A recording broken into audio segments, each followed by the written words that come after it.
한국의 살인사건 29번째 사건입니다. 내가 우리 최명기 원장님 소개를 네. 먼저 할게요.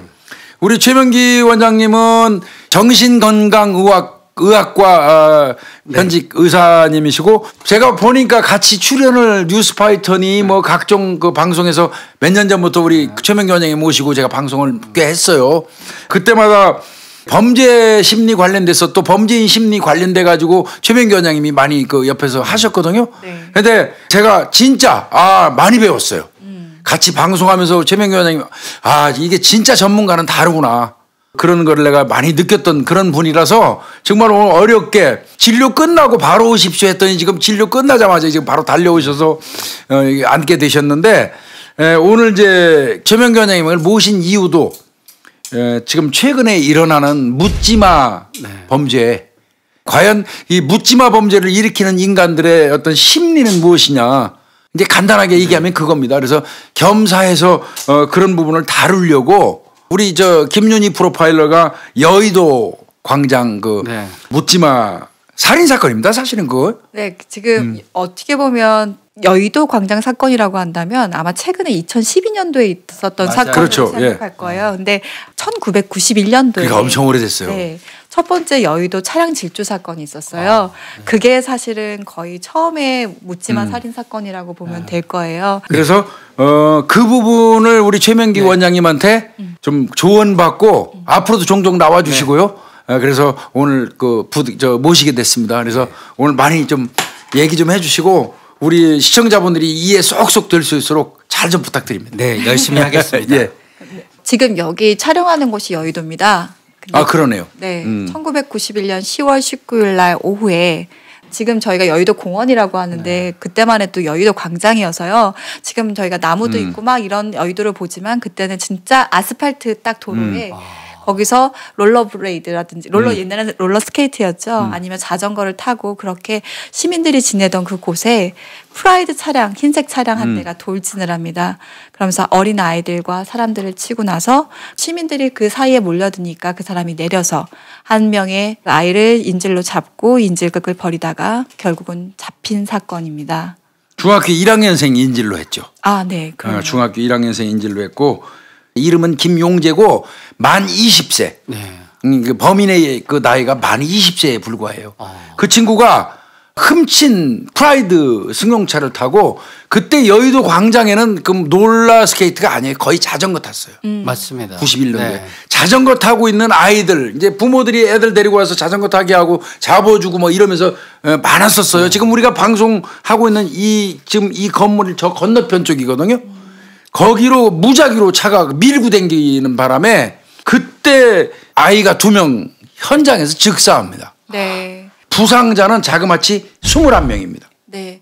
그때 첫 번째 이제 죽은 친구가 지현일이라는 친구였는데요. 그 친구가 12살이었는데 자전거를 타고 있다가 치게 되고 그 다음에 6살짜리 이제 아이가 세발 자전거를 타고 있었는데 그 아이가 이제 윤신재 군인데 그 아이가 다치게 되고요. 또 초등학교 학생을 쳐요. 근데 다행히 그 학생은 중태만 입고 죽지는 않았지만 큰 부상을 입었고 그 다음에 노인분들 그리고 거기 있던 다른 아이들과 그 어른들을 치고 그 순간에 이제 철제 그 자전거 보감함을 딱 들이받아서 멈춘 거죠. 하더라고요. 이게 노인들하고 아이만 집중적으로 그 당시에 있었던 이유는 노인분 나이 드신 분들이 손주라든지 이런 아이들을 돌보면서 그때가 4시 30분경이거든요. 일과 시간 내에요. 그러니까 할아버지나 할머니들이 이 손주 같은 아이들을 아마 자전거를 태워주면서 여기 공원에 와서 놀고 있었던 것 같습니다. 그래서 노인과 아이들이 많이 다친 거고요. 중학교 이제 그 2명을 치고 21명을 다치게 한 다음에 거기서 100km로 달렸다고 그러죠. 100km가 넘게 달렸다고 그러죠. 막 휘젓고 댕기다가 결국은 자전거 보관하는 함이 있는데 거기를 차로 들이받은 거예요. 그리고 멈춰섰고 멈춰선 상태에서 나와가지고 도로하고 광장이 경계를 이루는 경계석을 뛰어넘어서 이제 도주를 하다가 검거가 됐는데 검거되니까 바로 옆에 있던 중학교 1학년짜리 여자애를 인질로 잡고 흉기를 들이대고 그 인질로 잡고 있다가 또 실제로 공격도 했어요. 네. 공격을 했는데 정말 그 아이는 천운입니다. 그 애가 찌른 그 칼이 버클, 네. 허리띠 이 버클에 맞는 바람에 배를 찔리지 않았어요. 그리고 바로 검거를 했는데 검거하기는 굉장히 쉬웠다고 그러죠. 네. 그 사연도 있어요. 예. 이 김용재가 워낙 며칠을 굶었었기 때문에 힘도 좀 없었고 또 시민들이 그때 다 차를 다 둘러쌌고 또 김용재를 다 둘러쌌기 때문에 시민 한 분이 이제 잡았던 걸로 알고 있어요. 그리고 그 후에 바로 경찰이 와서 이제 검거를 하게 된 거죠. 그러니까 김용재가 그 당시에 여러 사람 때문에 제압이 된 건 아니고요. 네, 한 분이 한 분에 의해서 제압이 됐는데 워낙이 속된 말로 얘기하면 비실비실하고 힘이 하나도 없었다는 거 아니에요. 네. 뭐 며칠을 굶은 상태였다고 그 당시에 얘기했습니다. 제가 듣기로는 이틀인가 네. 2일 정도를 아무것도 먹지 못하고 굶은 상태.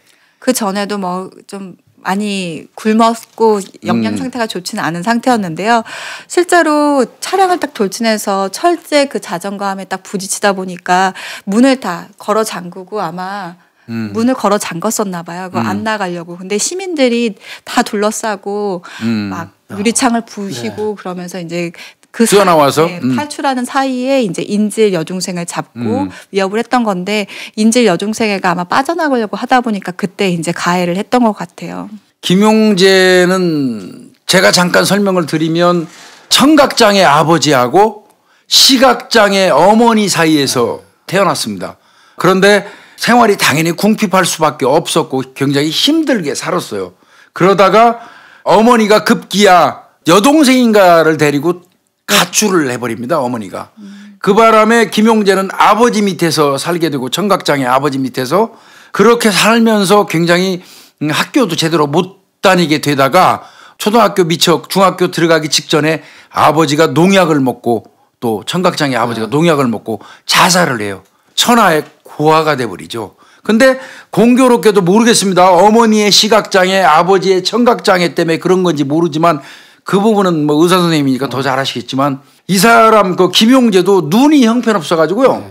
눈이 거의 안 보였다고 합니다. 그리고 세월이 갈수록 계속해서 눈이 나빠져 가지고 거의 뭐 이 검거됐을 당시에는 눈 실명 단계 거의 수준에 이르렀다고 합니다. 눈이 거의 안 보였고요. 색약 단계인데 이제 본인은 유전적인 것도 있다고 생각하고 워낙 집안이 가난했기 때문에 영양 상태가 좋지 않아서 자신이 시력이 그렇게 나빠졌을 거라고 본인은 얘기했다고 해요. 그리고 아버지가 이제 엄마도 나가고 집안도 이제 힘들다 보니까 폭력을 많이 가했다고 하더라고요. 아버지가 때렸다고. 네, 그리고 아버지가 폭력을 가하다 보니까 거기서 이제 약간 엇나가기도 했고 형제들도 그런 부분에서 뭐 가출을 하고 이러다 보니까 안정된 가정 생활은 아니었다고 하고요. 공부를 하려고 해도 눈이 나쁘다 보니까 옛날에 안 보이죠. 그러니까 칠판에다 이렇게 적잖아요. 예. 근데 눈이 안 보이다 보니까 그 받아 적지도 못하고 또 그만한 의지도 없었을 거라고 생각이 돼요. 집안이 그렇다 보니까. 그래서 아마 공부도 제대로 학업도 잘 못해서 딱 초등학교 때까지 마치고 그 다음부터 본인이 바로 생활전선에 뛰어들 수밖에 없는 상황이었다고 하더라고요. 어지간하면 어렸을 때 우리 안경 씌워주잖아요. 아마 아버지가 안경을 사줄 돈마저 없었던 것 같습니다. 또 나와서 떠돌면서 이제 직장 생활을 시작했는데 그러니까 최명규 원장님 눈이라는 건 자꾸 이렇게 나빠지는 경우가 있나요? 갈수록 이렇게 세월이 가면서? 그게 이제 아마 이 사람은 신경으로 인해서 아마 시각이 상실되거나 아니면 이제 선천성 백내장 같은 게 이제 일찍 오는 경우였을 겁니다. 그런데 아마 유전이었던 걸 보면은 네. 아마 각막이었던 백내장이었던 이제 눈이라고 하는 게 결국은 각막을 통과한 빛이 수정치라는 렌즈를 이렇게 통과한 다음에 그거를 모아서 뇌로 가는 거거든요. 그런데 유전성으로 오게 되는 그 시각장애는 어느 쪽인지 모르지만 요 세 개 중에 하나에 걸치게 되거든요. 그렇게 이제 점점 이제 심해지게 되겠죠. 그게 선천성 백내장이어도 조금씩 심해졌을 테고 각막의 변성이어도 조금씩 더해졌을 테고 각막 혼탁이어도 그게 아니라 만약에 신경염증이어도 조금씩 더해졌을 겁니다. 그러니까 결국 눈이 안 보이니까 공부도 제대로 못해. 눈은 갈수록 나빠져. 생활전선에 뛰어들었는데 중국집 배달원 배달을 하려고 그러는데 배달 주소를 제대로 못 읽었다고 얘기하고요. 그다음에 세차장에서도 일했다고 하고요. 그런데 눈이 안 좋으니까 뭐 늘 이게 안 됐던 것 같아요. 네.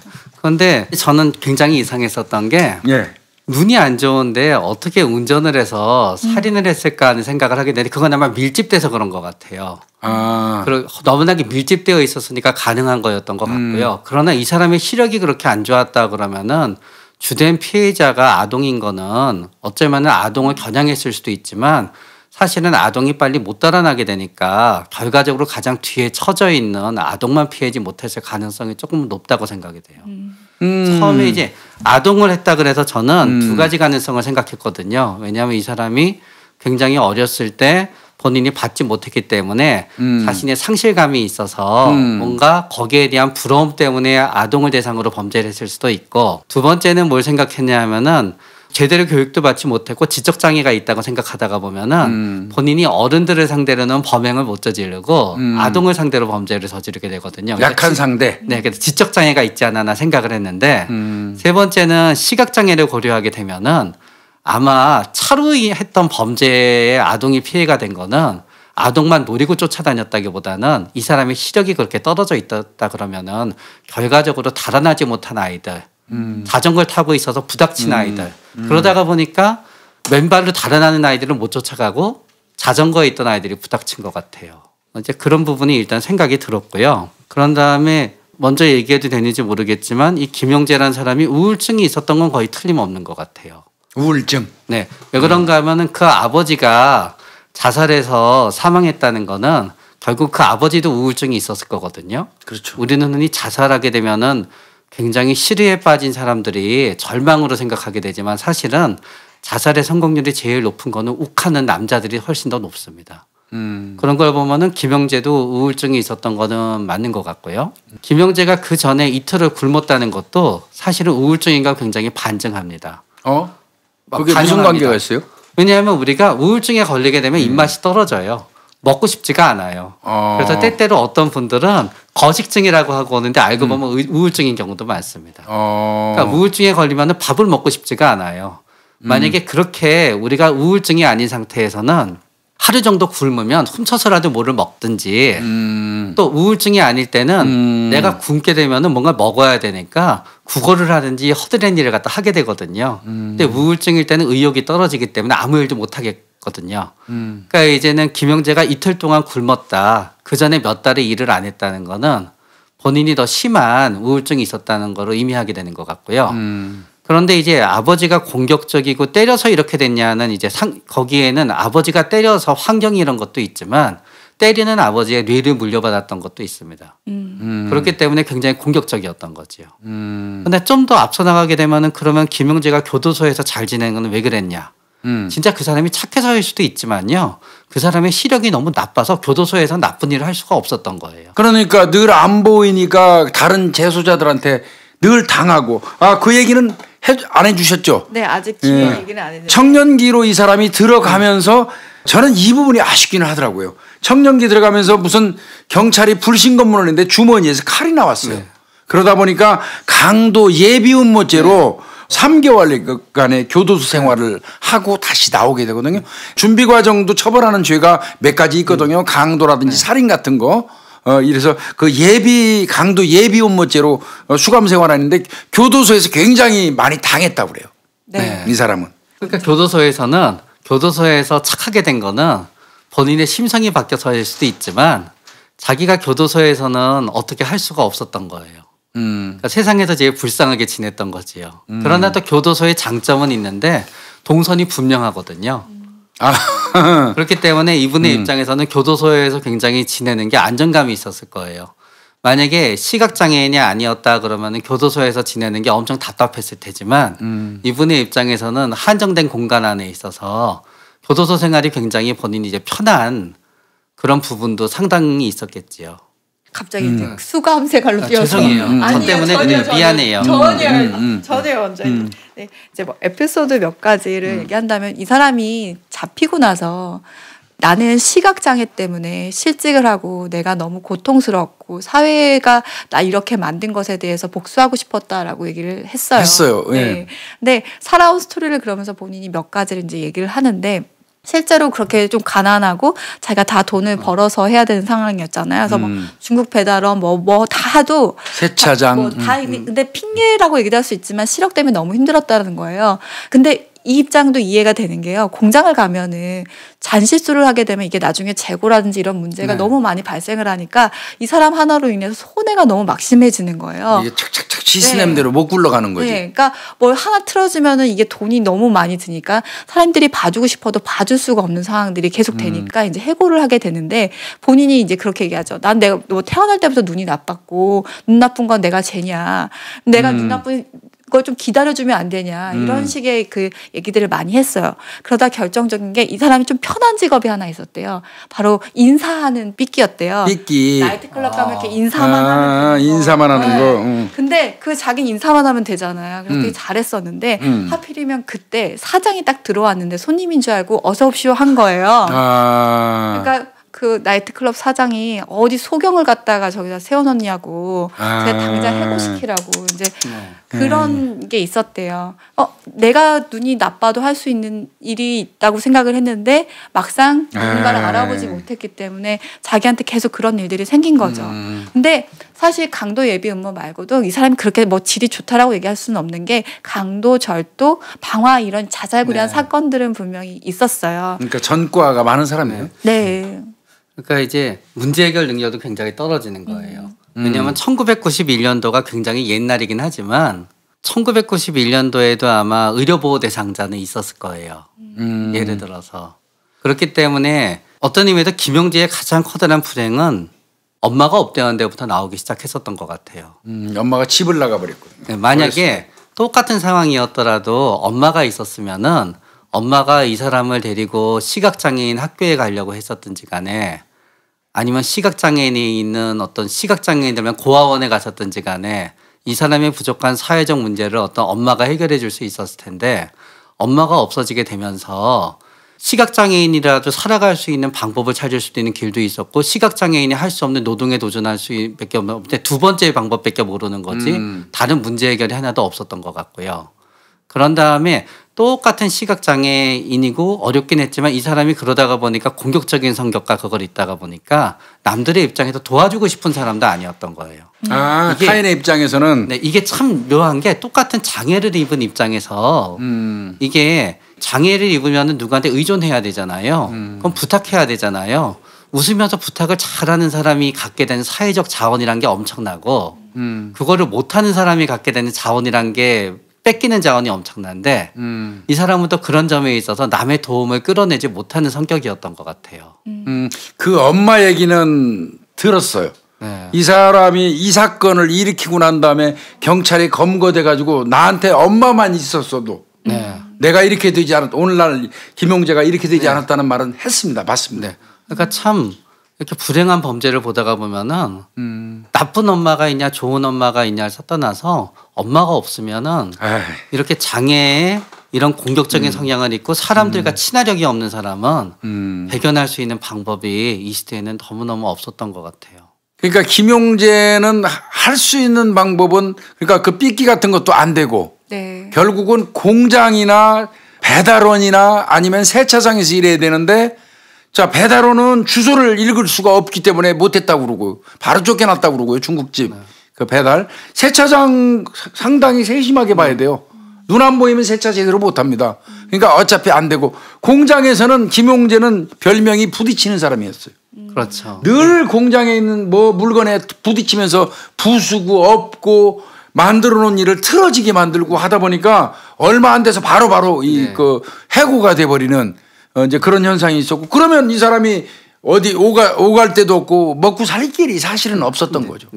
그러니까 우리가 21살이라고 하지만 이 사람이 사회생활을 한 거는 초등학교부터니까 7, 8년 정도 그런 많은 것들을 겪었던 거예요. 어린 나이에. 그러다가 아까 원장님이 얘기하셨던 것처럼 딱 그 양말 공장이 마지막이었는데 그 공장을 그만두고 우울이 되게 많이 찾아왔던 것 같아요. 4개월 동안 그냥 여태까지 벌었던 모든 돈을 가지고 여윤숙이라든지 돌아다니면서 그렇게 전전하면서 그냥 이렇게 막연하게 아무 일도 난 어차피 일을 할 수가 없으니까 그러면서 그 4개월 동안에 돌아다니고 뭐 먹고 그냥 자고 어디 가서 이렇게 생활을 했던 거예요.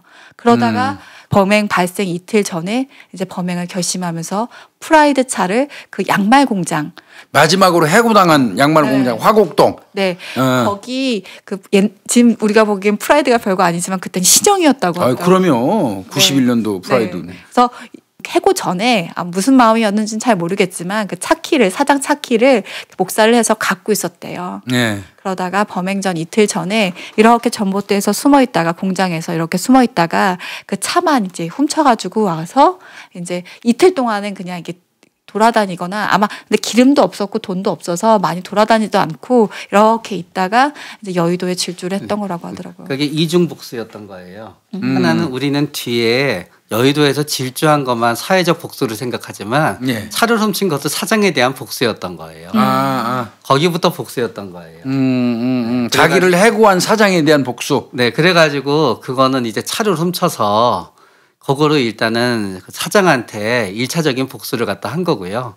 그런 다음에 차를 움직여서 자유롭게 다니다가 한계에 더 도달했을 때는 자기 생각에 이제 우울함에 의한 분노와 평소의 공격성이 합쳐서 2차 복수를 더 커다란 걸 했었던 거지요.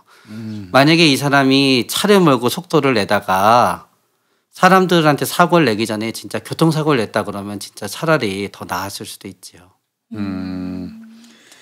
근데 면허 없었잖아요. 자동차 운전면허. 있었나요? 시력 그 정도면 자동차 운전면허를 딸 수 없을 텐데. 네, 면허 없었대요. 네. 그러면 어떻게 운전을 배웠지? 그러게요. 네. 그래서 그러니까 배우면서 간 것 같아요. 이 영등포에서부터 여의도까지 몰고 와야 되잖아요. 제 생각에는 아마 밤에 아무 차도 안 갈 때 최저 속력으로 서서히 몰았든지. 참. 네. 그리고 어떻게 생각하게 되면은 앞이 안 보이니까 더 용감하게 운전할 수 있었던 거예요. 그러나 아마 저는 차량 이동 시간은 아무 차도 없었던 시간에 했기 때문에 운전을 배우지 않았지만 최저 속도로 가능했었던 거고 오히려 자기 앞을 못 보니까 겁은 없었던 건데 그렇더라도 다리를 건너서 광장까지 온 걸 보면은 참 그 과정도 신기한 일이긴 해요. 그 과정에서 사고가 안 났다는 게 사고가 났어야 되는데 사실은. 네, 맞아요. 접촉 사고가. 그랬으면 아무도 안 죽었을 텐데요. 그러니까요. 네. 그리고 와서 이제 악다구니를 엄청 많이 썼나 봐요. 잡히고 나서. 그러니까 그때 분노 상태가 아직까지 그 범행 후에 그 분노 상태가 계속 남아 있다 보니까 경찰에 와서 그때 당시에 범인들은 이 소리를 되게 많이 했는데 유전무죄, 무전유죄. 네, 이런 얘기도 소리를 지르고 사회가 이렇게 날 만들었다. 이렇게 소리를 많이 질렀다고 하더라고요. 이거 악다구리 쓴 거는 지금 우리 김유희 프로파일러님이 준비하신 거 보니까 세상 사람들은 다 즐겁고 행복하게 잘 살고 있는데 왜 나만 이렇게 불행할까 소리 질렀고 내 또래 남자들은 대부분 대학에 가거나 직장이 있고 예쁜 여자친구들하고 알콩달콩 재미있게 연애도 하면서 잘 사는데 나는 왜 이렇게 지질이 복도 없을까? 이게 다 나를 이렇게 만든 세상 탓이다. 네. 부모 잘 만난 놈들만 위하고 그놈들만 잘 살게 해주는 썩어 빠진 세상이 문제다. 눈이 좀 나쁘다고 나를 무시하고 괄시하고 천대한 세상 사람들 모두가 다 죽었으면 좋겠다. 이런 얘기를 했다고 그래요. 어느 밥을 먹고 나서는 진짜 이건 농담을 하는 얘기는 아니라요. 제 추측엔 밥을 먹고 나서는 한잠 자고 나서 바뀌었을 것 같아요. 저도요. 아 그래요? 네. 왜 그렇죠? 우리가 배고프다는 게 엄청 사람을 화를 많이 나게 해요. 왜냐하면 옛날에는 배가 고프면은 사냥을 하던 남의 물건을 뺏어오지 않으면 굶어 죽었거든요. 가지고 우리는 배고프면 화나게 돼 있어요. 그렇기 때문에 우리가 꼭 이런 경우가 아니더라도 누군가 굉장히 싫은 사람을 만나게 되잖아요. 그럼 꼭 밥을 다 먹고 물을 다 마시고 그리고 나서 상대방이 원하는 시간이야 내가 원할 때 내가 원하는 장소에서 만나야지 화를 안 내거든요. 그렇기 때문에 이 사람은 우울함으로 인해서 밥도 안 먹고 끝이야라고 생각했었던 건 사실이지만 밥만 먹었어도 생각이 언젠간 범죄 저질렀겠지만 그래서 저는 경찰서 딱 가서 막 소리 지르다가 밥 먹고 나서 잠자고 나서는 조금은 달라졌을 것 같아요. 그러니까 이게 우리가 이제 우울증을 우리나라 정신과 선생님들이 옛날에 번역을 하다가 보니까 저는 가끔 최악의 번역을 했다고 생각해요. 최악의? 그냥 디프레션이라고 갖다 쓰면 되는데 우울증이라고 하다가 보니까 눈물을 흘리고 슬퍼야지만 우울증이라고 하게 되거든요. 그렇죠. 우울하다면. 나중에 환자분들도 화 많이 내요. 나는 화병으로 화가 나서 왔는데 의사는 자꾸 우울증이다 그러면 막 저한테 화나세요. 우울하지 않다니까. 우울하지 않다니까. 그러면은 미안해요. 뭐 그러거든요. 그래서 우울증일 때 어떤 사람은 기본 감정이 짜증이 되고요. 어떤 사람은 기본 감정이 분노가 되고요. 어떤 사람은 이제 기본 감정이 우울이 되는 거, 절망이 되는 거죠. 예. 그런데 이 사람의 우울증의 기본 감정은 이제 분노인 거예요. 그런데 우울증의 문제는 뭔가 하면은 우울증은 원인과 결과가 반대로 생각하거나 합쳐지게 되거든요. 왜냐하면은 이 김영재가 너무너무 행복한 거예요. 지냈다고 가정하는 거예요. 자기가 생각해도 자기가 우울할 이유가 없어요. 그럼 빨리 나는 우울증이구나 알아요. 그러나 본인의 인생이 불행하게 되고 자기가 우울증에 빠지게 되면은 그때는 원인이 되는 걸 많이 찾아요. 그렇기 때문에 부부가 사이가 나쁘면은 우울증 치료를 권하면은 막 의사한테 비난해요. 난 우울증이 아니야. 저 사람 때문에 저렇게 됐는데 저 사람이 약을 먹어야지 왜 내가 약을 먹어. 그러다가 보니까 이분이 본인이 불행하고 최악의 시점만 우울증이 되면서 떠오르게 되고 이 사람의 우울증에 영향을 준 건 또 맞지만 또 반대로 이 사람의 우울증이 이 범죄에 특정 영향을 준 거는 맞으나 그렇다고 해서 이분이 쭉 우울증에 치료를 받지 않는다고 생각하면은 만약에 이 부분이 우울증인 게 가만히 돼서 만약에 사형을 받지 않고 사회에 나갔다 그러더라도 그렇다 그래도 아마 치료를 받지 않으면 똑같은 범죄를 저지를 수도 있는 거죠. 항상 위험한 사람이네. 이거. 네, 그러니까 이게 흔히 우울증으로 범죄를 저질렀으면은 이 사람이 나빠서가 아니라 우울증이 원인이었으니까 위험하지 않을 거야라고 생각하잖아요. 그것도 잘못된 생각인 거예요. 똑같이 재발하고 약을 안 먹으면 똑같은 행동을 또 할 테니까요. 김용재 같은 경우는 그럼 김윤희 프로파일러 본인을 맨날 해고한 중국집, 세차장, 공장 그 사람들 가서 복수할 수 있었잖아요. 그 사람들한테는 왜 안 했죠? 제가 항상 면담을 하면 그런 얘기들을 해요. 복수의 대상에 가기에는 그들 스스로가 인정하고 싶지는 않지만 자신들이 약하다는 걸 네. 알아요. 내가 그들은 이거라도 성공시키면서 자신에 대한 존재를 확인시키고 싶은데 그들한테 가면 100% 진다는 걸 알아요. 본인 스스로? 네. 그들도 마지막까지는 범행을 안 저지르고 싶어하는 마지노선이 있거든요. 근데 그 범행을 저지른다고 선택하고 그걸 실행을 할 때는 성공하고 싶은 욕구도 엄청 강하거든요. 맞는 말씀인 것 같아요. 네. 그렇기 때문에 항상 성공률을 높일 수 있는 타겟을 선정하고 장소를 선정하고. 그게 아이들이냐? 그게 아이들이에요? 이게는 여의도 광장 전체였고요. 이 사람이 했던 말이 있어요. 도망치는 건 무조건 가서 박았다. 부딪혔다. 도망치는 거, 네. 그 자전거 타고 도망치는 거 무작정 가서 도망치는 것에 대해서는 끝까지 추적했다라고 나중에 회고록에다 그 얘기를 하거든요. 그러니까 아마 자기가 도망가는 것을 뭐 시력이 나빴든 어쨌든 작은 물체인 걸 인식을 했을 거고 처음에는 근데 저는 처음 부딪히는 애들 둘이 사망을 했는데 그건 저도 약간 교수님 말처럼 시력이라든지 이런 부분들이 어느 정도 작용을 했고 피하지 못한 부분들이 아이였기 때문에 있었을 것 같고 나중에부터는 도망치거나 뭔가 우왕좌왕하는 것들을 쫓아가면서 박았을 거라는 생각이 들어요. 아비과인이 귀환이었을 거 아니에요. 맞아요. 거기 차가 그 자전거 타는 광장에 와서 100km 이상으로 휘젓고 댕긴다 그러면 거의 생지옥이었을 거예요. 네. 저는 그리고 김영재가 그 사장들한테 범죄를 저지르지 못한 거는 같은 맥락의 얘기이긴 한데요. 그 사장들이나 나머지 사람들한테는 다 한번 혼나봤잖아요. 네. 그러니까 이미 기선이 제압당한 거예요. 그러니까 그 사람들은 자기가 어떻게 할 수가 없는 거고 그 사람들을 칼을 통해서 찌른다는 거는 그 사람들이 피할 테니까 불가능한 거죠. 그러니까 이제 가능하지 않은 거였고 또 마지막에는 이 사람이 그냥 개개의 사람들한테 하는 게 아니라 나중에 교수님이 얘기해 주셨듯이 분노 자체가 사회 전체로 번졌기 때문에 나중에는 꼭 그 사람을 죽이지 않고 누구를 죽이든지 자신의 한은 풀 수 있는 상태까지 이제 추상화된 거죠. 그러니까 처음에 가지고 있던 범행 대상에 대한 증오가 자꾸 커져가지고 불특정 다수로 사회로 네. 확대됐다는 얘기인가요? 네. 그러니까 꼭 그 사람을 죽이지 않고 아무나 죽이더라도 나는 범행을 갖다 목적을 이루게 된 거예요. 그 합리화 단계에서 이런 설명을 해요. 여의도에 있는 저 사람들이 그 중에 어느 누군가와 나와 관련이 있었던 사람이 있고 나 이렇게 몰아낸 사람들의 친구일 수도 있고 사돈의 팔촌일 수도 있고 수도 있다라고 얘기를 하더라고요. 그게 합리화 이론이에요? 그러니까 자기 합리화. 자기 합리화를 그렇게 네. 하면서 이야, 네. 황당한 그러니까 얘기네. 진짜 이건 진짜 황당한 얘기네. 이제 테러범이나 비슷한 거예요. 그래서 이제 테러범들이 막 이렇게 멋진 핑계를 대지만 테러범들의 가장 마지막 밑에 있는 말은 시기심이래요. 우리는 왜 이렇게 힘들게 살고 율법을 지켜야 되는데 쟤네들은 왜 저렇게 신나게 죄악을 펼치는데 저렇게 잘 살까? 아, 반대로 네, 반대로 우리는 이렇게 통제된 그 생활을 하면서도 잘 지키고 사는데 우리는 가난하고 불행하고 저렇게 흥청망청 개판인 놈들은 속된 말로 잘 먹고 잘 산다 이거죠. 네. 그거에 대한 반감. 네. 그러다 보니까 그것도 테러범이 아프가니스탄의 어떤 사람이 폭격을 받아서 우리 형이 죽었으면은 복수는 미국에 가서 폭격을 한 비행사를 쫓아가서 해야 되잖아요. 그렇죠. 그건 안 그래도 된다는 거예요. 어. 그런데 우리가 테러일 때 너무 잘 이해하거든요. 그래서 네. 그 사람이 그냥 미국에 가서 아무데나 폭탄을 터뜨려도 복수심이었다고 이해를 하잖아요.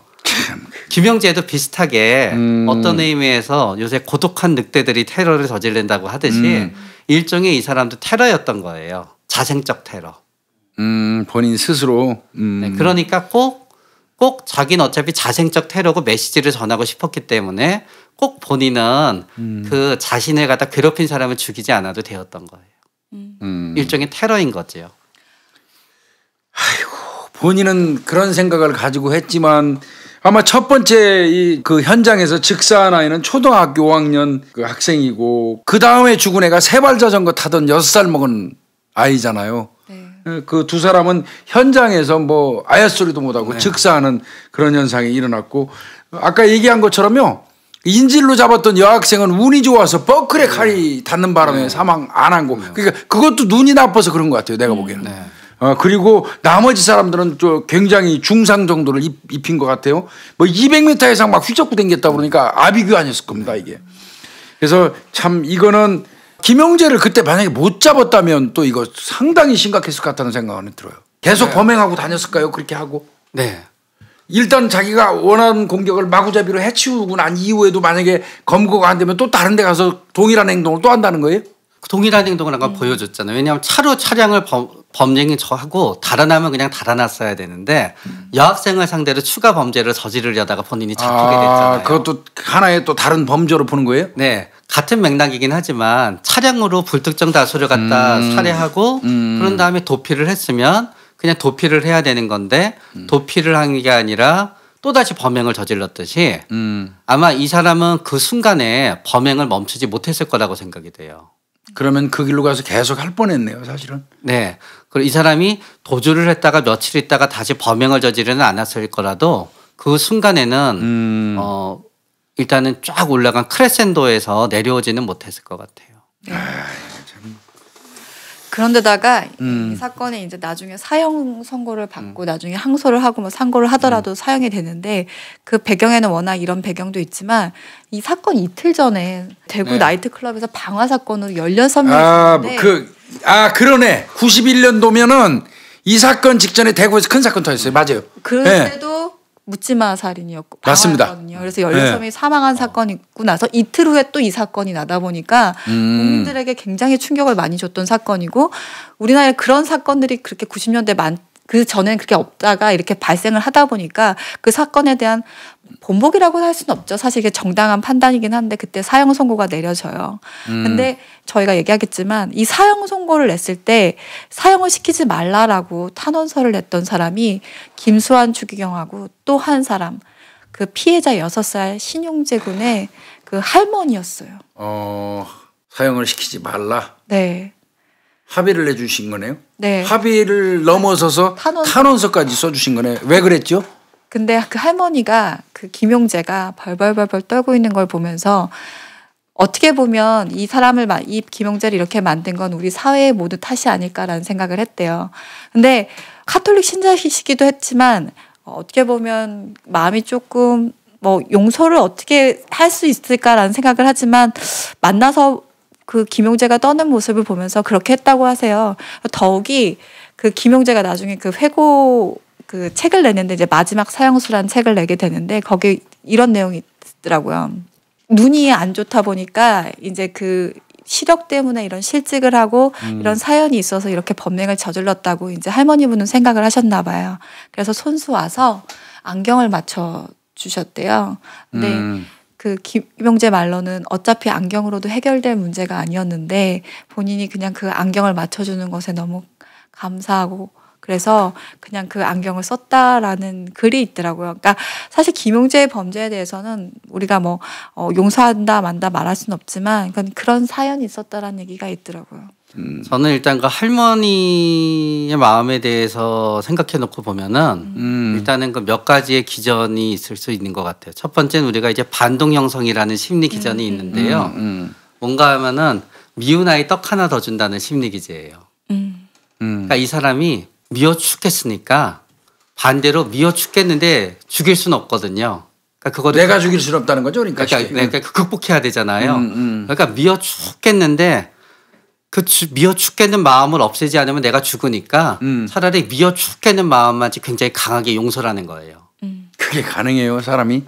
그게 가능한 사람과 가능하지 않은 사람이 있는데 상당히 태어날 때보다 연대감이 강한 사람이 있거든요. 그러니까 마음이 진짜 따뜻하고 그러니까 누구를 도저히 미워할 수가 없는 건데 진짜 죽이고 싶도록 미운 거예요. 그러니까 저 사람이 죽이겠다는 감정을 유지하는 것보다는 반대로 용서하는 거예요. 근데 그건 우리가 살면서도 많이 해요. 살면서도 사실은 내가 별로 잘못한 게 아닌데 이 상황이 불편하기 때문에 그냥 미안하다는 얘기하는 경우 있잖아요. 그냥 에이 나는 귀찮아서 미안하다고 하는데.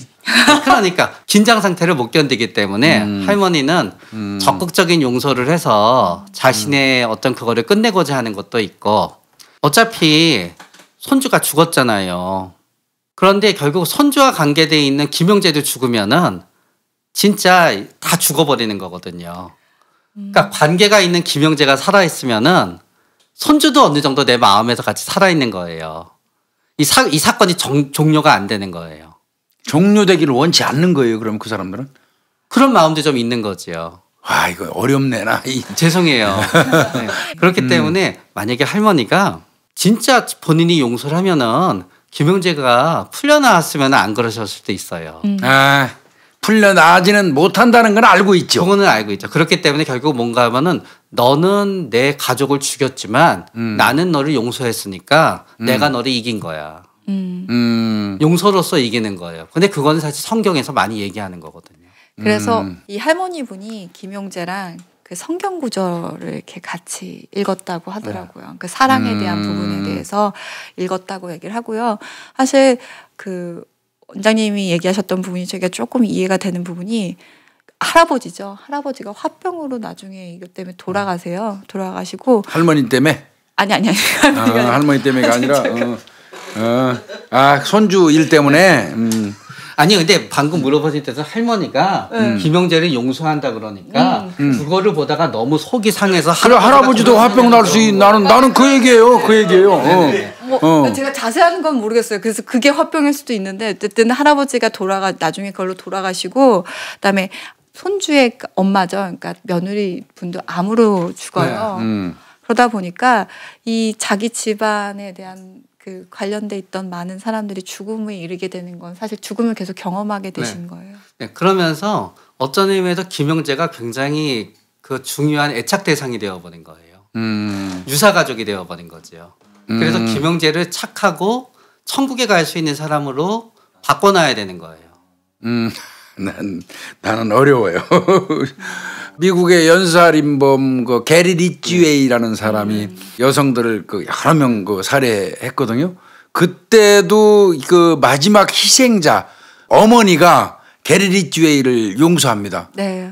리치웨이는 어느 날 갑자기 저쪽 다른 별에서 온 아이가 아니다. 우리 사회가 저 아이 구성원인데 우리가 저 아이를 특별한 변종을 만들어낸 것이다 하면서 합의해주고 탄원서 쓰고 하거든요.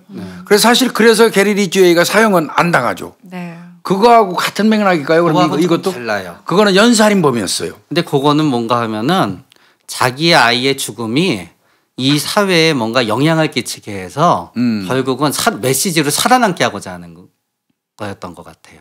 그러니까 결국은 그게 사형에 대한 찬반 논쟁이 있었을 때 반대 논쟁이 있게 되면서 결국은 항상 사형에 대한 찬반 논쟁이 있게 되면서 자기 아들의 얘기가 나오게 되는 거고 자기 아들은 영원히 살아남게 되기 때문에 자기 아들의 죽음을 갖다 헛되이 하지 않은 거거든요.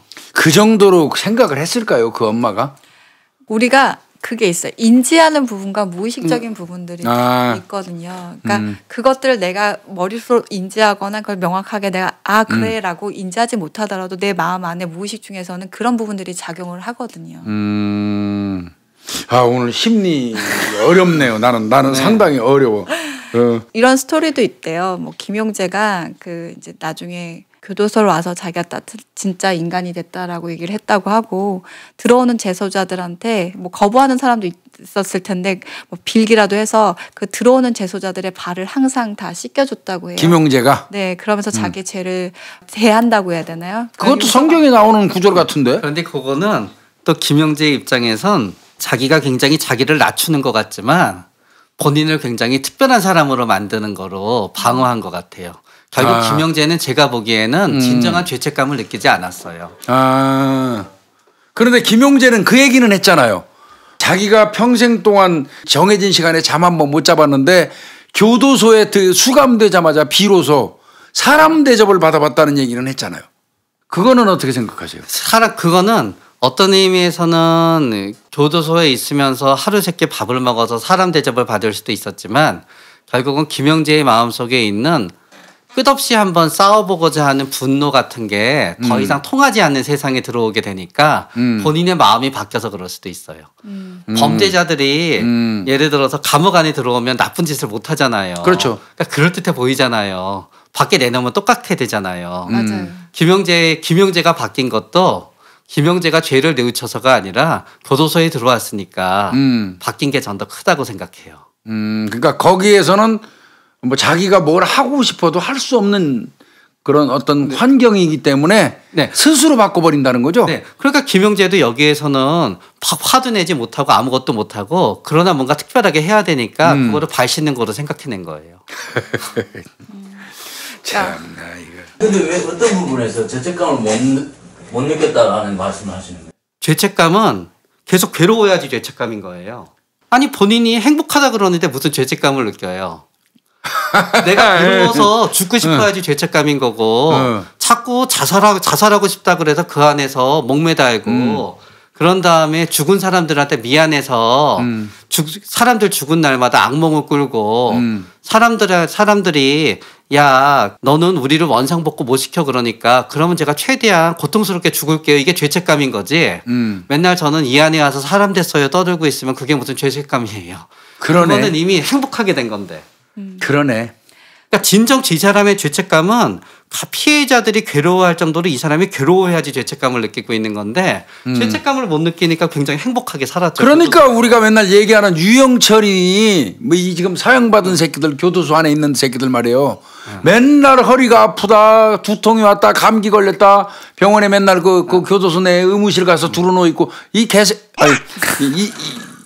이놈들이 무슨 개풀이나 하나도 죄책감 안 느끼는 거잖아요. 지금 우리 최명기 원장 얘기하시는 이론대로라면 그놈들은 죄책감 10원어치도 안 느끼는 거 아니에요. 죄책감을 느끼면 괴로워해야 되는데 괴로워해줘. 정남규는 그러면 지가 매달았는데 죄책감 느껴서 그랬을까요? 정남규는 죄책감은 아니고요. 정남규는 삶의 의미가 이미 자기는 상실한 거거든요. 더 이상 사람을 죽일 수 없기 때문에.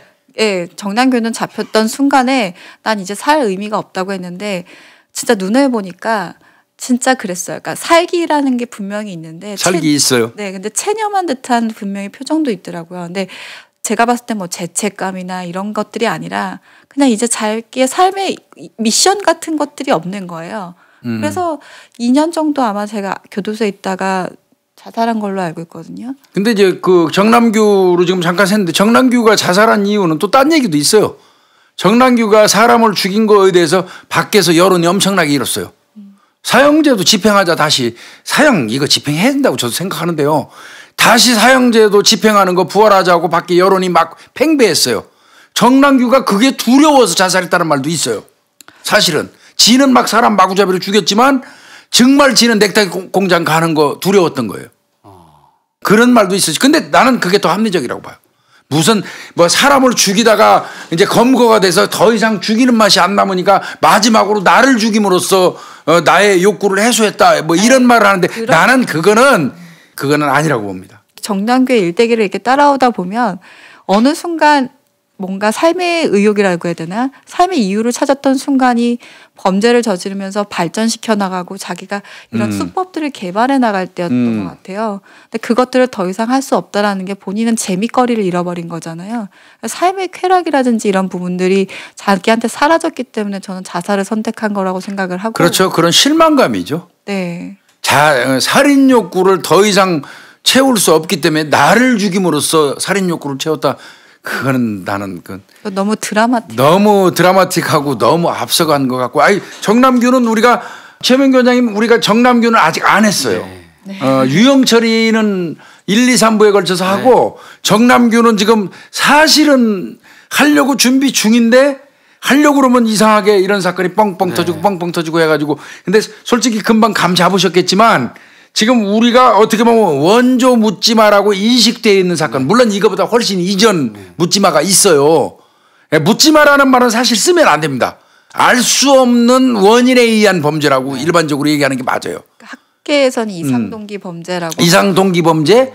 그러니까 뭐 알 수 없는 원인에 의한 범죄. 그냥 램페이지 킬러를 번역 안 하면 제일 좋은. 그렇죠. 네, 그렇죠. 번역하려고 하다 보니까. 네. 맞아요. 그래서 이제 그 무동기 범죄는 그 이전에 있어 왔는데 오늘 이걸 91년도 사건을 우리 김윤희 프로파일러가 한 거는 뭘 얘기하려고 이거 했겠습니까? 지금 안인득. 엊그제 불질러 놓고 사람 마구제비로 찔러가지고 마치 사냥하듯이 사람 살해했잖아요. 이 천하의 그 진짜 죽일 놈인데 그 얘기까지 우리가 좀 확장해 보려고 그 얘기 하기 전에 이게 먼저 오고 난 다음에 가는 게 맞을 것 같아서 우리 김용희 프로파일러가 김용재 거를 부지런히 준비해가지고 가져오신 겁니다. 사실 다른 사건 지금 워낙 조현병에 의한 거다라는 얘기들이 많아서 그런 어떤 정신질환에 그러니까 뭐 이상동기 범죄를 뭐 어떤 사회 불만적인 것으로도 있지만 그 정신질환자에 의한 범죄들도 한 카테고리가 있거든요. 그래서 그걸로 할까 하다가 근데 우리가 처음에 인식하는 이상동기 범죄가 뭘까 묻지마 살인이 뭘까라고 했을 때 여의도 사건이었기 때문에 그럼 이거부터 한번 짚고 넘어가자라고 해서 했던 거고요. 저는 사실 원장님 오신다 그랬을 때 너무 좋았던 게 저도 조현병을 사실 범죄적 측면에서만 알고 있지 자세하게 대해서는 잘 모르거든요. 딱 그 이론 책에서만 봤던 것들밖에는 잘 모르는 부분들이 많아서 제가 병원에 실습을 몇 번 갔을 때 진짜 깜짝 놀랐거든요. 제가 생각했던 조현병 환자들보다 되게 다른 각색의 조현병 환자분들이 너무 많아서 다들 착한 분들이 많아요. 네.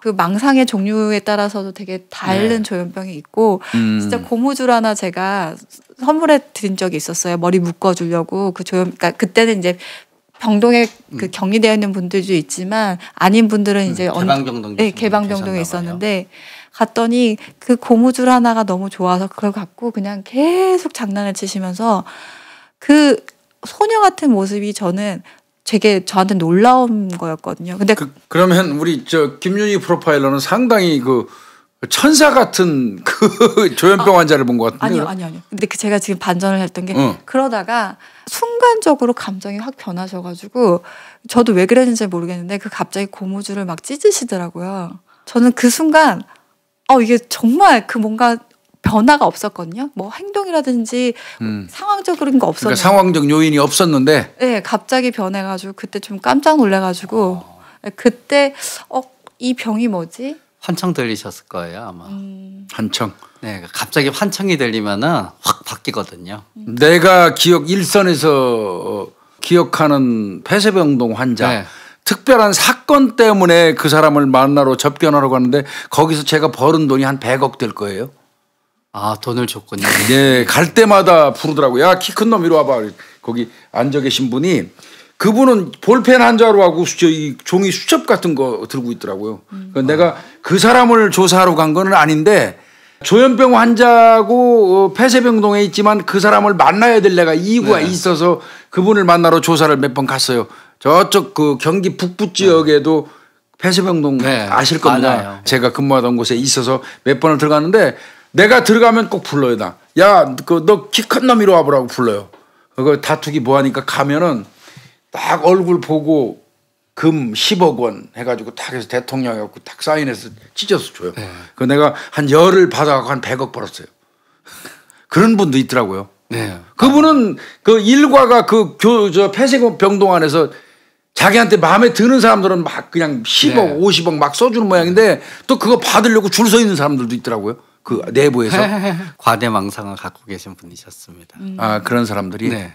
그래서 뭐 이런 책으로는 많이 봐요. 뭐 조현병의 일환으로는 뭐 긴장형이 있어가지고 아예 움직이지도 않고 그냥 그대로 나무처럼 내가 나무라고 생각하고 서 있는 분도 있다라고 얘기도 하고 근데 실제로 저도 만나본 분들이 아니라 다 책이나 네. 이런 사례밖에 못 봤기 때문에 그리고 범행을 저지르고 온 조현병 환자들은 거의 인터뷰가 안 돼요.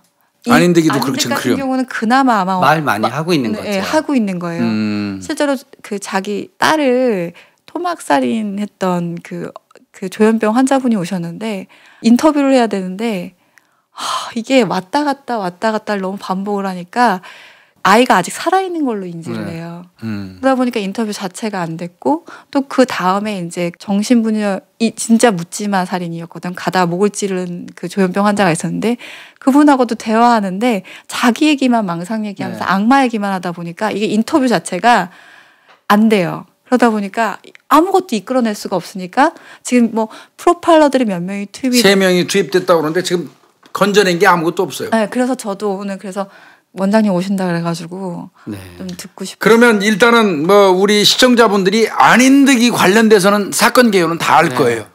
네, 다 알 겁니다. 그런데 안인득이의 이제 이상한 행동에 대해서만 전문가 모셨으니까 좀 여쭤보는 게 좋을 것 같아서 제가 알아본 바에 의하면 지금 안인득이는 삼시세끼 꼬박꼬박 다 진짜 잘 처먹는데요. 네. 싹싹 그냥 뭐 먹고 그리고 하루 종일 잔다는 거예요. 하루 종일. 네. 예, 그래서 형사들이 뭐 조사하려고 불러내면 짜증을 있는 대로 부른다는 거야.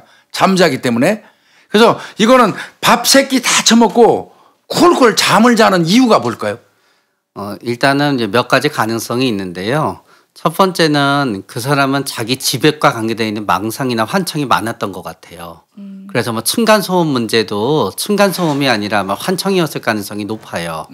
그러면은 거기 있는 동안은 내내 괴로웠거든요. 그러다가 이제 교도소에 오게 되잖아요. 그러면 이제 환청이 없는 거예요.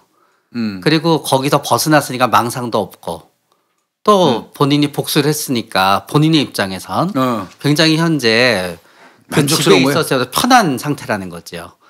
그런 다음에 이제 조현병은 양성 증상이랑 음성 증상이란 게 있거든요.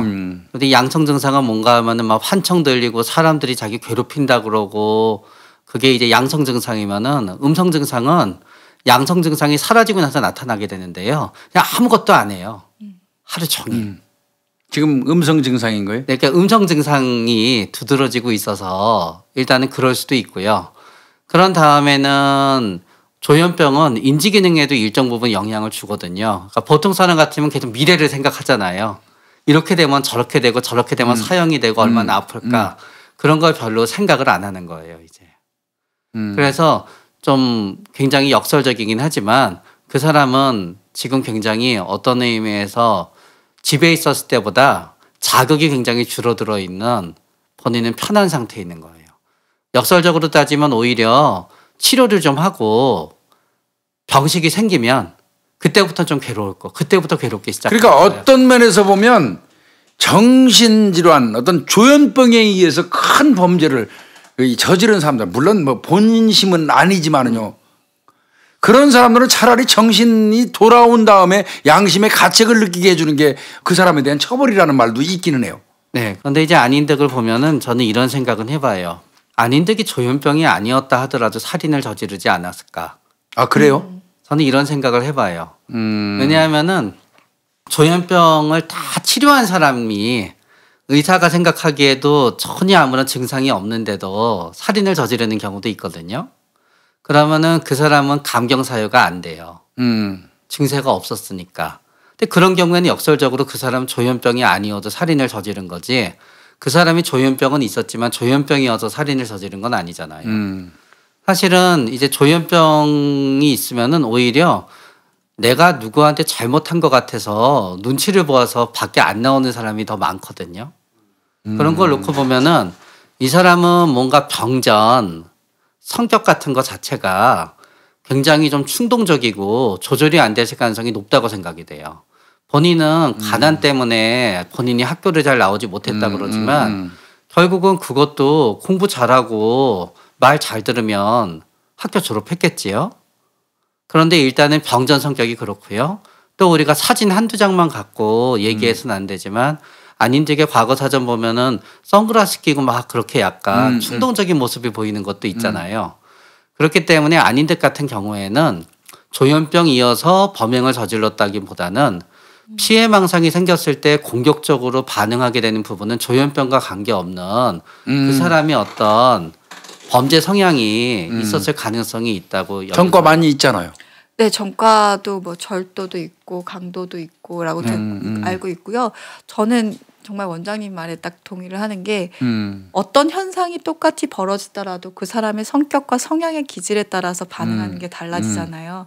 똑같은 피해 망상을 하더라도 진짜 내가 누구한테 피해를 주면 안 되니까 더 숨어 들어가는 사람이 있고 그래 나한테 이런 피해를 줘 해서 공격하는 사람이 있고 아니면 그거 이도저도 아니고 뭐 방황하는 사람도 있을 수 있는 다 각자가 갖고 있는 기질적인 면에서 기반하는 건데 우리는 그거를 조현병이라는 그 하나의 카테고리 속에 묶어놓으면서 조현병 환자에 대한 너무 편향적인 그 시각을 갖게 되는 것 같아요.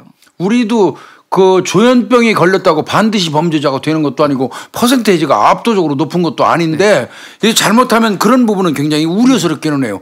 조현병 환자들에 의해서 왕왕 어떤 사건이 발생하다 보니까 조현병 입고로 잠재적인 범죄자, 잠재적인 핵폭탄 이런 식으로 사회 분위기가 인식하는 경향인데 그건 통계적으로도 그렇고 절대 타당하지 않은 이야기고요. 네. 역설적으로 생기면 우리 모두 조현병 환자가 되면 범죄율은 떨어져요. 그렇죠. 오히려 떨어지고요. 네. 이 부분은 이제 그럼 또 이제 그 전문가가 오셨으니까 또 질문을 해야 되겠네요.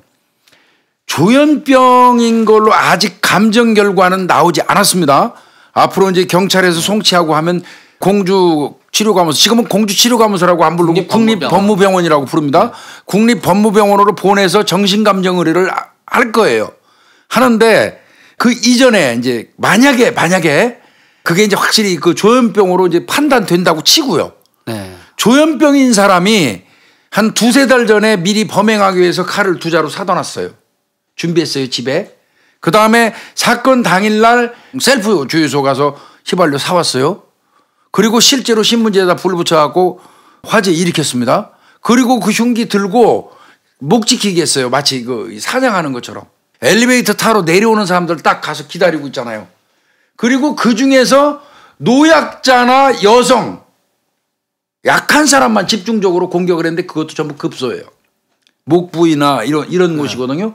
그러니까 건장한 남성을 공격하지 않았어요. 안인득 같은 경우에. 이 심리는 뭐라고 보십니까? 이게 정상적인 그 사고하에서 범행한가라고 보십니까? 아니면 정상적이지 않은데 그렇게 치밀하게 계획을 짜가지고 범행할 수 있었을까요? 가치 판단은 비정상이에요. 가치 판단은 비정상이고 본인이 어떤 상상을 실제로 믿는 건 사실이었지만 이 사람은 특이하게 실행력은 굉장히 높은 거예요. 실행력. 네. 예를 들어서 조현병 환자를 이렇게 보다가 보면은 상위 10%는 일반인이랑 똑같이 지내요. 네. 그 사람이 약을 먹고 똑같이 지내는 것도 있지만 모든 증세가 있음에도 불구하고 자기 할 일은 전부 다 해요. 10% 정도가? 네. 그러면 이제 나머지 30-40%는 아까 말씀드렸듯이 생각도 잘 안 되고 증상도 심하고 그러기 때문에 계획적인 일을 전혀 하지 못해요. 중간에 이제 30-40%에 해당되는 사람은 약 먹고 상태가 좋아지면 하다가 아니면 안 되는 거지요. 그렇기 때문에 예를 들어서 조현병이 있더라도 굉장히 음악은 잘 연주하는 사람도 있어요. 가능하잖아요. 네. 조현병이 있음에도 불구하고 그림은 잘 그리는 사람도 가능하잖아요. 네. 조현병이 있음에도 불구하고 글도 잘 쓰는 사람도 가능하고요. 이제 프랑스의 저기 유명한 공산주의자이면서 구조주의자 알티세라고 있거든요. 근데 그 알티세라는 사람이 책도 잘 쓰고 굉장히 유명한 뭐 구조주의 4인방 지식인 그랬는데 그 아내를 피해망상 때문에 목 졸라 죽였어요. 그 아내가 평생을 다독이면서 산 거예요. 그래가지고 또 알뜰세가 죽은 다음에 난리가 났어요. 본인을 정신병원에 입원시키니까 자신의 인권을 탄압한다고. 그래서 그 안에서 책도 썼어요. 미래는 오래 지속된다든가 그래가지고 상위 10%에 해당되는 사람이지요. 그러면 이 경우는 안인득이 같은 경우는 안인득이 같은 경우에는 현실 검증력은 무너져 있고 자기가 생각한 거를 모두 믿고 그 사람들이 자신을 굉장히 괴롭히고 그렇다고 본인이 잘못 생각하고 있던 부분은 충분히 있었는데 범행에 대한 실행력은 있을 수 있었던 거죠. 네.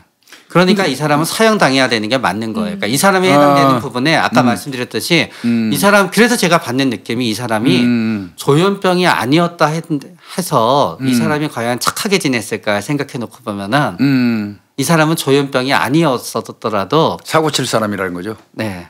안인득이는 이제 우리 범죄학에서는 이제 뭐 두 분은 심리하시는 분이고 이제 나는 범죄학을 하는 사람이니까 우리 범죄학에서는 이렇게 얘기해요. 일반적으로 계획 치밀하고 계획적인 범죄라고 추정할 때는 완벽한 세트로 봐요. 범행을 준비하고 실행하는 단계에서부터 검거되지 않고 증거인멸까지 하는 단계를 통으로 묶어가지고 그걸 다 실행할 때 완전하고 치밀한 계획범죄라고 보는 경우가 맞아요. 범죄학에서는 맞거든요. 근데 지금 안인득이 같은 경우는 반쪽짜리 실행해요. 내가 우리 범죄학을 하는 사람들 입장에서 볼 때는 실행 단계까지는 치밀해요. 네. 근데 그 범행을 하고 난 그 이후에 증거를 인멸하고 어떻게 도망가고 어떻게 숨어들 것인가에 대한 연구는 전혀 없다는 얘기예요. 이런 경우는 사실 범죄학에서는 통으로 묶어갖고 반쪽짜리이기 때문에 치밀한 계획범죄라고 얘기 안 하거든요. 네. 그런 의미에서는 그게 조현병의 영향을 받은 거지요. 이 사람이 조현병이 아니었으면은 아마 그렇게 치밀하게 뒷자리까지 사후처리까지. 네. 그러나 이 범죄는 안 일으켰겠지요.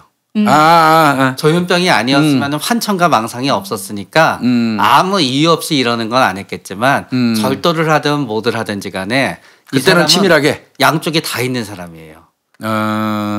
오히려 이 사람의 치밀한 범죄 성향이 조현병으로 인해서 조금은 그렇게 된 거죠. 실제로 이런 경우도 있어요. 막 그 가정폭력 저지르고 나쁜 사람인데요. 조현병 걸리고 나서 망상이 생기고 나서 치밀하게 못하게 되는 경우도 있어요.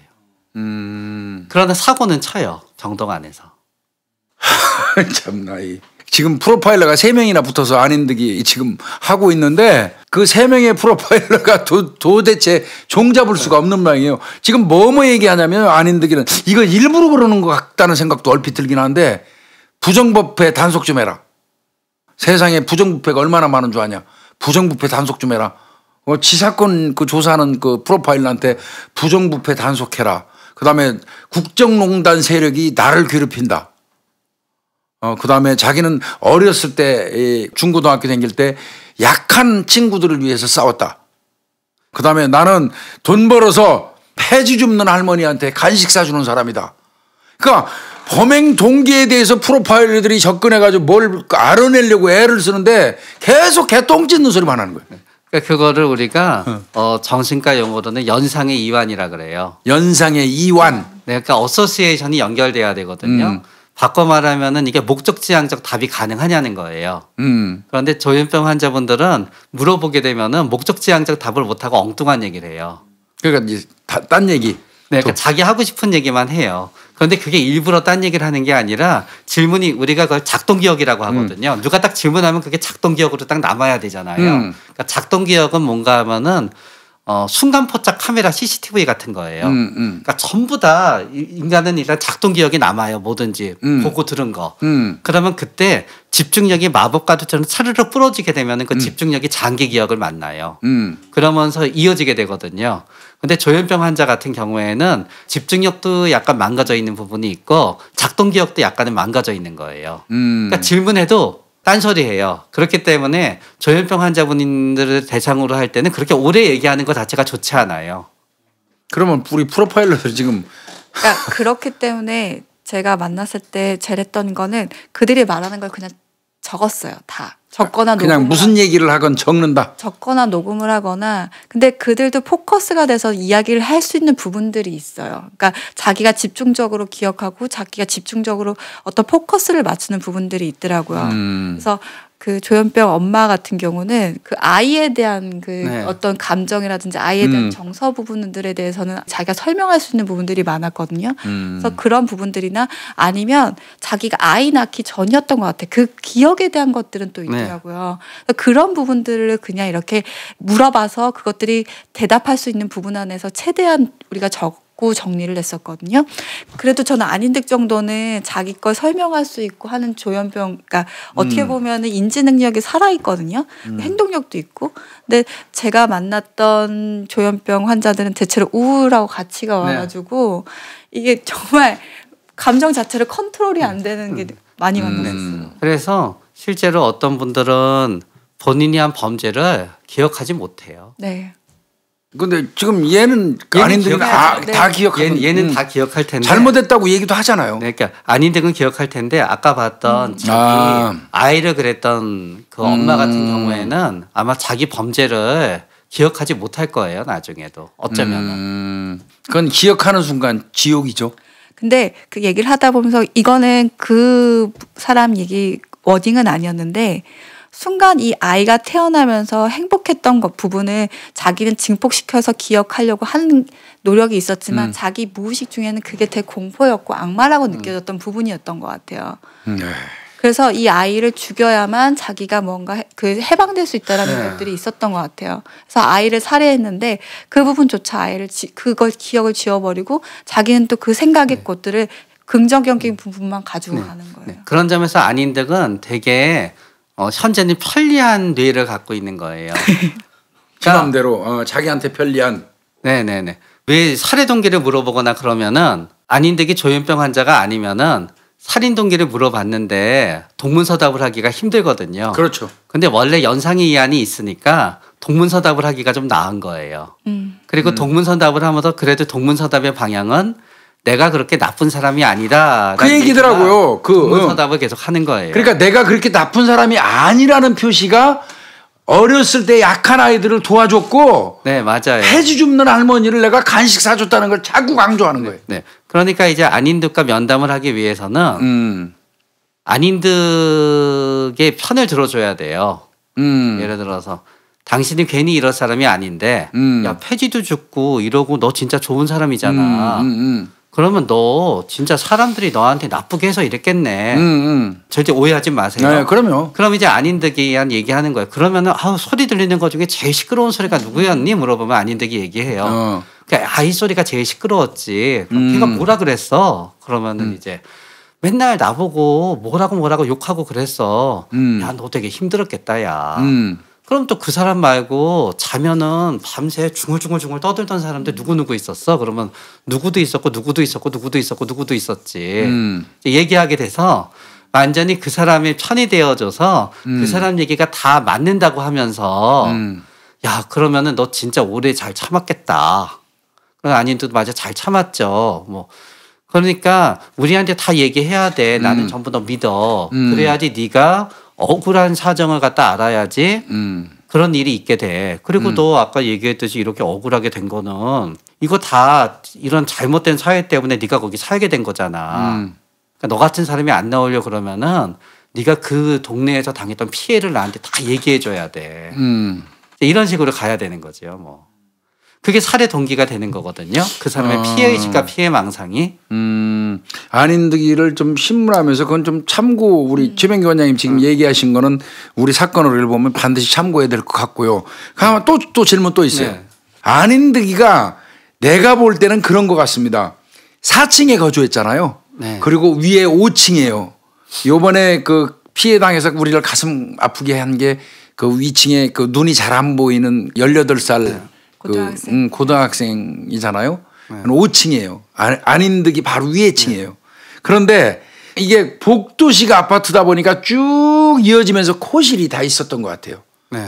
그러다 보니까 안인득이가 이상행동을 하고 뭐 엘리베이터에다가 오물을 뿌리기도 하고 창문 열고 소리 지르기도 하고 왜 자기 방으로 벌레를 떨어뜨리고 뭐 썩은 물건을 던진다고 본인은 느껴서 소리 질렀다고 그래요. 창문 열고. 그래서 복수한다고 엘리베이터에다가 오물 뿌리고 그랬다는 겁니다. 그런 행동을 하니까 복도식 아파트에 쭉 있는 그 주민들 그리고 바로 위에 층에 있는 그 주민들 사이에서는 안인득이를 보면 즐거운 존재 아니죠. 네. 피하고 싶은 존재였을 거 아닙니까? 그러니까 아마 안인득이를 만나는 순간 벌레 보듯이 했을 가능성은 저는 많다고 봐요. 그 벌레 보듯이 하는 그 가능성이 많은 가운데 안인득이는 스스로 그런 느낌을 가졌을 것 같아요. 그때 이들로부터 나는 왕됐다는 피해의식. 네.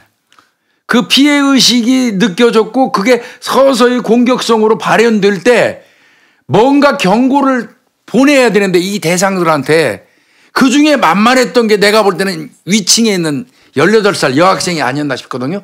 네. 그래서 저는 18살 여학생이 가는 걸 보고 따라가서 문 급히 열고 들어가니까 조금 있다 와가지고 벨 누르다가 안 되니까 오물 들고 와서 앞에다 퍼붓는 거 나오잖아요. 그때 그 안인득이의 어떤 그 경고가 시작됐다고 저는 본단 말이에요. 맞아요. 그게 오늘날 참사가 되기 직전에 어떤 초기 단계 같은 느낌도 드는데 그거는 제가 분석을 잘못한 건가요? 아니 아주 잘하셨어요. 안인득은 본인이 피해 의식이 있지요. 예. 그래서 우리가 지금은 쓰지 않는 용어인데 옛날에는 이제 망상도 발전하는 단계가 있다 그랬어요. 그러니까 처음에는 망상적 기분이라 그래요. 뭔가 하면 여기 기분이 이상해. 뭔가 나쁜 일이 생길 것 같아. 그러다가 이제 본인 입장에서 하나 둘씩 이제 증거가 나와요. 그러다가 사람들의 반응이 사람들은 이 사람이 이상하니까 이상하게 쳐다보니까 피하잖아요. 그런데 이 사람은 자기가 이상하게 쳐다보는 건 생각하지 않아요. 그러니까요. 사람들이 피하는 거를 보고 역시 내가 맞았어 그러는 거죠. 그런 의미에서 진짜 비극적이고 슬픈 거는 어쩌면은 그 여학생은 앞이 잘 안 보이잖아요. 그러니까 다른 사람이랑 다르게 유난히 쳐다봤을 거거든요. 그러니까 이 사람의 눈을 피해야 될 때 눈을 피하지 못했을 수도 있고 혹은 이 사람이 이상하니까 더 쳐다봤을 수도 있는데 안인득의 입장에서는 그 여학생이 자기를 쳐다보고 그런 거를 갖다 자기 생각에는 그 여학생이 시각 장애인이어서 그렇다고 생각한 게 아니라 거기에 특별한 의미를 둔 거예요. 그래서 그러지 말라고 내가 이런 행동까지 했는데 그러나 자기 환청이니까 멈추지 않겠죠. 윗집에서 들리는 게. 그러나 멈추지 않으니까 이거는 내가 충분히 경고했음에도 불구하고 이랬으니까 이거는 내 잘못이 아니야. 이제 응징하는 거죠. 네, 응징의 의미도 있고요. 그 집을 떠나지 않는 한 고통이 끊이지 않아서 본인이 살 수 없다고 여기는 거예요. 본인은. 그러니까 여학생이 타깃이 된 이유는 네, 나는 여학생을 만만한 대상으로 보고 거기에다가 여학생을 공격함으로써 경고를 그 주변 사람들한테 보내는 걸로 인식을 했어요. 근데 그 부분도 일부분 있을 거예요. 이 사람들도 본능이 살아있다 보니까 자기가 경계해야 될 대상에 대해서는 정확하게 알고 있거든요. 인지하고 있기 때문에 원장님이 얘기하셨던 부분과 교수님이 얘기하셨던 부분이 일치했을 거예요. 만만하고 나를 무언가 무시하는 행동들이 다른 사람과 더 달리 차별화되어 있기 때문에 그런 부분들이 믹스가 됐기 때문에 가능했을 거예요. 엄청나게 덩치 큰 사람한테 할 수는 없잖아요. 그러니까 그게 맞을 테니까. 지금 그 질문 하려고 그랬어요, 원장님. 사실은 이제 뭐 조현병 환자가 다 이 범죄자로 가는 건 아니라고 했지만 우리가 일반적으로 일선에서 그동안 발생했던 조현병 환자들에 의한 범행 중에 그들도 반드시 여성, 노약자, 어린이를 대상으로 범행을 하는 게 90% 이상이에요. 실질적으로 통계를 보면 건장한 남성들을 대상으로 그들이 무작위 공격을 하는 건 거의 없어요. 그러면 그들도 그 범행 대상이 되는 사람의 어떤 그 뭐라 그럴까 경중을 가립니까? 그게 공교로운 겁니까? 공교롭지는 않죠. 왜냐하면 이제 통계의 첫 번째는 조현병 환자분들이 범행을 저지르는 대상은 사실은 대부분은 가족이에요. 맞아요. 가족. 근친 살인이 되는 경우가 많고요. 보통은 아버지라든가 형 같은 경우는 육체적으로 제압을 하기 때문에 잘 되지 않고요. 사실은 비극이지만 어머니가 가장 많은 대상이 돼요. 그러다가 이제 통계를 그렇기 때문에 실질적으로 많은 경우에 어머니라든가 여동생이라든가 이제 돌봐주는 이들이 이제 되다가 보니까 이제 그렇게 되고요. 그러나 이제 나머지 부분에 있어서도 방금 얘기하신 것처럼 현실 아까랑 똑같은 질문이 현실 검증력은 떨어져 있으나 네, 그 안에서 본인을 갖다 피해를 주는 사람들한테 범행을 저지를 수 없으니까 이제 무의식적으로 약한 사람들한테 갈 수도 있는 것 같아요. 우리나라에서는. 그러나 만약에 또 우리나라가 미국처럼 총기가 자유화돼 있으면 또 달라질 그러면 거예요. 달라졌겠죠. 네. 원시적 공격밖에 안 되잖아요. 우리나라에서 할 수 있는 네. 거는. 그러다 보면 본능적으로 조현병 체계를 머리에 갖고 있다고 하더라도 약한 사람을 선택한다는 거예요? 네. 그러나 또 반대로 이럴 수도 있어요. 건장한 남자를 상대로도 조현병 환자분이 문제를 일으킬 수도 있어요. 예를 들어서 안인득도 과거 범죄 일으켰었어요. 대학생을 상대로. 네. 그런데 실패했었어요. 맞아요. 실패했어요. 그렇기 때문에 또 건장한 남성을 상대로 하는 조현병 환자분들의 범죄는 실패한다는 거예요. 그래서 부각되지 않나? 네. 그리고 실제로 어떤 망상의 종류가 있느냐에 따라 좀 다른 것 같아요. 실제 제가 했던 아까 그 엄마 케이스 말고 다른 조현병 환자는 실제로 조깅하는 남자분 목을 가격한 거였거든요. 근데 그때는 이 사람이 그러니까 현실 능력이 엄청 많이 떨어졌었어요. 현실 검증 능력이라고 해야 되는지 모르겠지만 인지하는 부분이라든지 자신의 어떤 판단하는 능력이 엄청 많이 떨어졌었거든요. 그래서 조현병의 그 정도라든지 어떤 망상이라든지 이런 거에 따라서도 조금씩 피해자가 달라질 수 있을 것 같아요. 그러면 이제 이거 또 질문했네요. 오늘 저는 질문만 많이 하는데 궁금한 거 오늘 다 들어야 되니까. 안인득이가 죄가 제대로 되느냐, 심신미약을 인정받느냐 못 받느냐의 관건은 뭐에 있냐면요. 범죄는 행위시를 따져요. 네. 범행하는 행위시에 뭐 비록 그 사람이 조현병 환자라고 하더라도 그 범행을 하는 그 당시에는 조현병 증상이 없었다면 그건 고의가 있고 맞아요. 그냥 행위시로 따지기 때문에 처벌할 수밖에 없어요. 심신미약자가 아니거든요. 근데 지금 원장님이 볼 때는 안인득이가 지금 범행한 그 상황을 볼 때 그 범행을 실행하는 단계에서 조현병의 영향이 있다고 봅니까? 정상적인 그 어떤 상황에서 범행했다고 보십니까? 동기는 영향이 있고요. 동기를 제외한 부분은 영향이 없어요. 그러면 심신미약을 받을 가능성은 안인득이는 없다고 봐야 되죠? 그런데 거기에 이제 판사가 판정하기 위해서는 안인득의 과거 병동 생활을 갖다 참고할 것 같아요. 그거 조사합니다. 네. 옛날에 예를 들어서 6개월 정도 외부 병원에도 입원해 있고 국립법무병원에도 입원해 있었는데 그때 망상이랑 환청이 조절됐었으나 계속 그 안에서 문제를 일으키고 공격적인 성향을 갖다 보였다 그러면은 그 사람은 요번에 심신미약을 받을 가능성이 없을 것 같아요. 그리고 저는 아마 과거에 입원 기록을 보게 되면은 그다지 입원해서 증상이 조절됐었을 때도 안인득이 그렇게 굉장히 정상적인 생활을 갖다 하진 않았었을 거라고 생각이 돼요. 그건 지금 경찰의 입장에서 굉장히 중요한, 사실은 제가 말씀드린 게 중요하거든요. 네. 행위 시에 이 사람이 정상했느냐 안 했느냐 이 얘기는 바꿔서 얘기하면 그 사람의 형량하고 직결되고 심신미약 여부가 작용하기 때문에 형량하고 직결되거든요. 그러나 어찌되었든지 간에 안인득은 심신미약이더라도 더 위험해요. 미약이더라도 위험하다. 왜냐하면은 앞으로도 약을 먹다가 안 먹을 건 뻔하고요. 이 사람이 약을 안 먹으면은 똑같은 범죄를 저지를 거는 분명하다는 거예요. 이 사람은 격리는 반드시 필요한 사람인 거죠. 평생 격리가 필요한 사람이에요. 그게 교도소가 됐든 아니면은 치료감소가 됐건. 네, 국립법무병원이 됐든 이 사람은 평생 어느 쪽이든지 간에 사회에 나오면 안 돼요. 심신미약이 입게 되면 더 위험한 사람이에요. 큰일이네.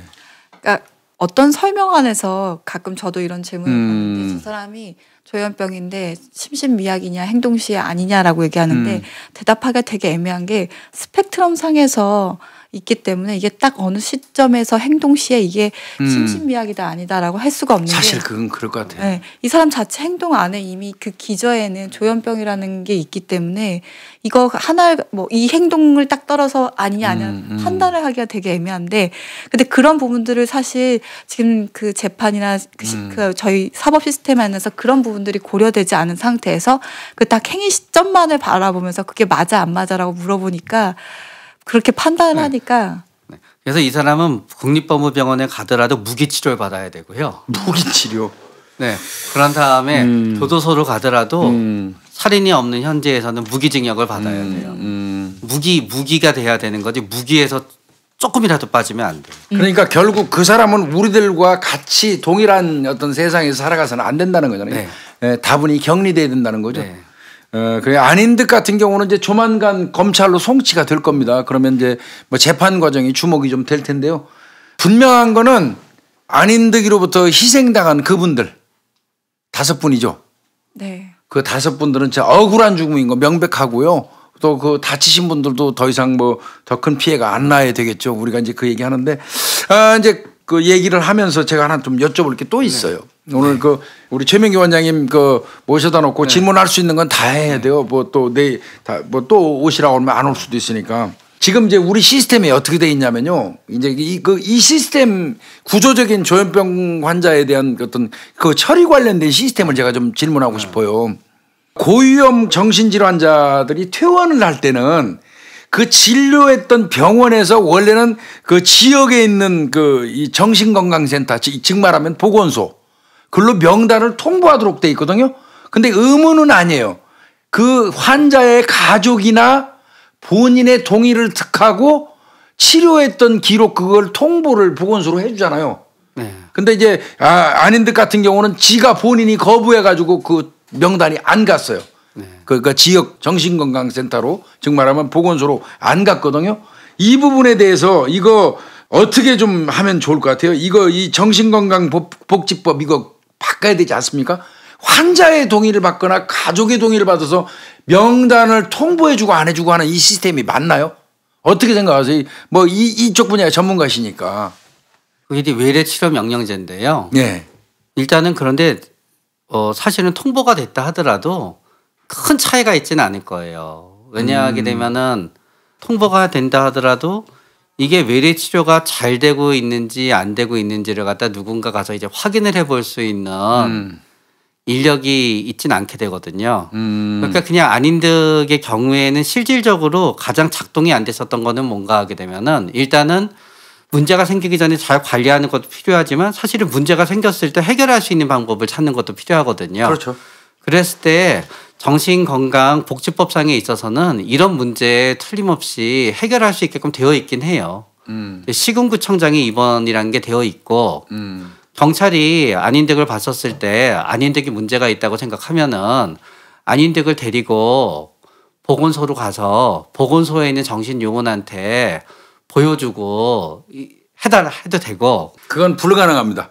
그럼 우리 실무적인 차원에서 그러니까 지금 원장님이 말씀하신 건 절대 불가능해요. 그러니까 제가 얘기하고자 그게예요. 법은 되어 있으나 실무에선 불가능하다는 거죠. 네. 아니면은 예를 들어서 처음에 이제 신고가 들어갔었을 때 꼭 그날 가야 되는 건 아니거든요. 예를 들어서 거기 있다가 안인득을 보게 되고 정신과 의사건 원래는 정신건강요원이 오고 만약에 그게 아니다 그러면은 또 그 시군구청장의 이한 입원 2항을 보게 되면은 이런 경우에는 그 사람이 진짜 타의 위험이 있고 오줌 뿌리고 막 그랬을 때는 그 사람을 억지로 연행을 해서 정신병원에 데리고 가서 시군구청장이 입원을 해도 상관은 없는데 실질적으로 가장 문제는 뭔가 하게 되면은 병원에서 입원을 받기가 힘들게 되어 있는 게 그 입원비를 어디서 줘야 되는데 입원비를 안 주는 게 있고요. 그런 다음에 입원 기간은 2주고 연장을 할 수 있지만 입원 기간은 짧아서 병원에 들어와서 온갖 어떤 폭행과 그거는 전부 다 일어난 다음에 이제 그렇게 되게 되는 거지요. 그러니까 그 병원 입장에서도 곤란한 게 있는 거네요. 네. 그렇기 때문에 그러면 사실은 그러면 이거는 국립병원 같은 경우에가 이런 거를 하라고 했는데 국립병원 같은 경우에는 또 본인들도 또 꺼려 하고요. 그래서 법은 만들어져 있으나 전부 다 이게 사각지대가 있었던 거지요. 근데 이 경우만 놓고 보면 여태 언론에 나와서 나오는 걸 보면은 답답해요. 가장 답답한 부분은 뭔가 하면은 특히 경찰 공무원인 분들한테 제일 안타까운 점은 실행은 안 됐으나 시도를 했으면 본인들도 굉장히 많이 이해를 받을 수 있는 부분이 있는데 그러나 어쨌든지 간에 시군구청장에 의한 입원을 시도하기 위해서 노력을 하거나 타기간에 접촉했다는 보도가 아직 안 나오고 있어요. 이거는 이제 제가 좀 이제 세 가지 항목으로 좀 나눴는데요.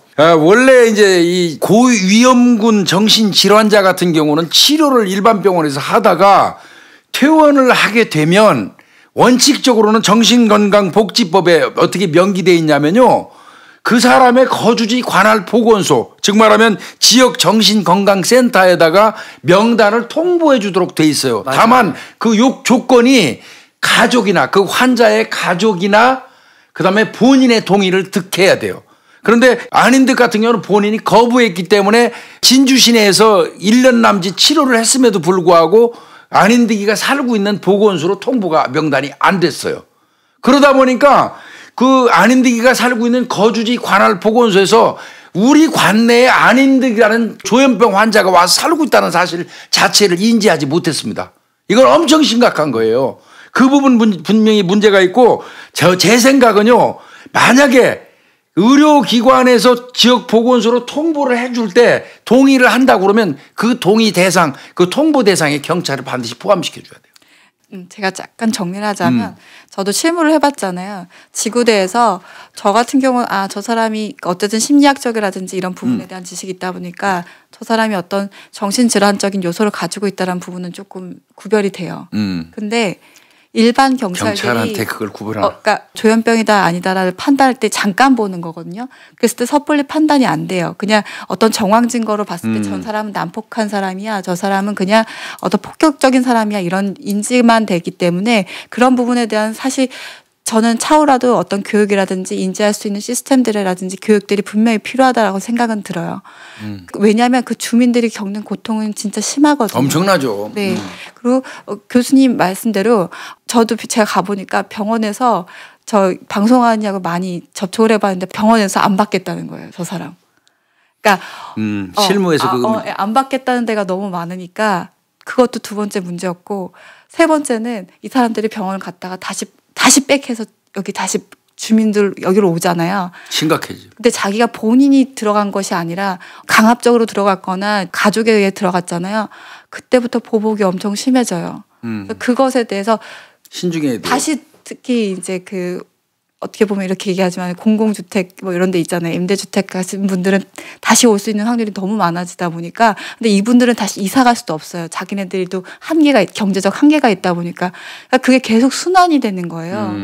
근데 이런 문제들이 되게 많이 산재해 있고 저는 이게 어떤 일부에 산재되어 있는 문제 하나가 그냥 조금 드러났을 뿐이라고 생각이 들어요. 그래서 이번 사건으로 인해서 여러 가지 어떤 기관들이라든지 어떤 시스템 문제가 분명히 어떤 보완이 돼야 되고요. 또 개개인의 문제기도 맞아요. 경찰관들도 그렇고 구청 직원들도 그렇고 어떻게 보면 좀 더 끈질기게 자각하고 시도를 할 수 있는 것들이 필요하다라는 생각도 들어요. 경찰은 24시간 근무하잖아요.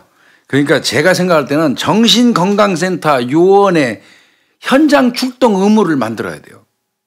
현장 출동 의무를 만든다는 얘기는 바꿔서 얘기하면 보건소 소속하에 있는 직원들을 24시간 당직 체계를 갖추라는 거죠. 제 얘기는. 그래서 요번에 안인득이 사건 같은 거 전조 증상 그런 사건이 발생하면 경찰에 신고가 되면 경찰이 보건소로 연락을 해서 그 전문성을 가진 그 요원하고 경찰이 같이 출동을 하는 거예요. 그래서 범죄 현장에서 이 제지를 하고 이 사람이 볼 때 경찰보다는 전문가일 거 아니에요. 그분한테 의견을 들어가고 이 사람은 정신 어떤 질환에 문제가 있다고 판단되면 그 사람이 입원이라든지 뭐 이런 거 등등을 좀 맡아서 할 수 있도록 24시간 근무 체계를 저는 갖춰야 된다고 보거든요. 맞아요. 그래야지 경찰하고 합동으로 같이 뛸 수 있는데 보건소 직원들 공무원입니다. 아침 9시에 출근했다 저녁 6시 땡이면 집에 가는데 그 이후에 범죄는 다 발생해요. 네, 맞아요. 그때 경찰이 나가고 이 사람이 행동이 정신질환자인지 아닌지 사실은 경찰 입장에 경찰한테 그런 것까지 판단하면 신이 되라는 얘기하고 똑같아요. 맞아요. 그래서 정신건강센터 요원의 24시간 현장 출동 의무 규정을 저는 만들어야 된다고 생각하고요. 그다음에 제가 일선에 있을 때 저도 보면은요.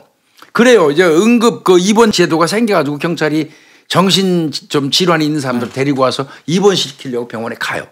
가면 솔직히 말씀드려서 절반 이상이 안 받아요. 병실없다고. 네.